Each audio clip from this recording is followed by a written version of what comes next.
Merci, Monsieur le maire.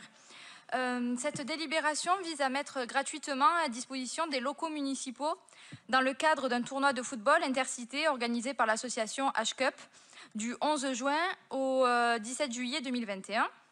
Donc, étant donné que nous sommes déjà le 9 juillet, nous ne pouvons que constater que le débat démocratique est truqué et que votre accord est déjà donné. Pourquoi pas, après tout, mais bon. Sauf qu'il y a eu un incident dans l'organisation du tournoi qui, du coup, comme vous le savez, a été suspendu. Le 25 juin dernier, c'est-à-dire en plein milieu du tournoi, était commis un règlement de compte et une tentative de règlement de compte au stade de la Martine, situé dans le 15e arrondissement. L'homme qui a été tué participait à la compétition de la H-Cup, il y était inscrit. Selon France 3, il était connu des services de police pour d'anciennes affaires sur fond de trafic de stupéfiants et de règlement de compte.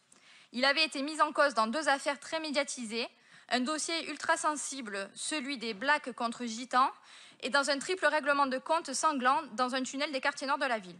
C'est son avocat de l'époque qui le déclare. Donc la première question que nous nous posons, c'est de savoir si les personnes inscrites au tournoi sont bien contrôlées et identifiées.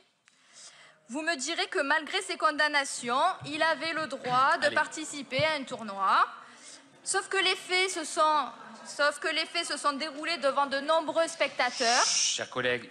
Merci. Les faits se sont déroulés devant de nombreux spectateurs, femmes, enfants, peut-être même des élus qui auraient pu être présents.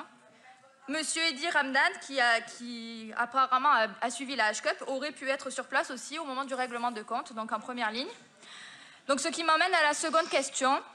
Ne pensez-vous pas que la priorité est la lutte contre la criminalité, la délinquance et l'insécurité qui gangrènent ces quartiers, plutôt que de fermer volontairement les yeux sur la situation et subir encore et toujours des drames qui endeuillent les familles jusqu'au terrain de foot?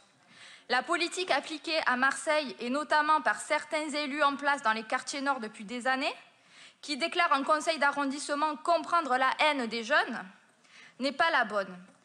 Une remise en question semble nécessaire. Je vous en remercie.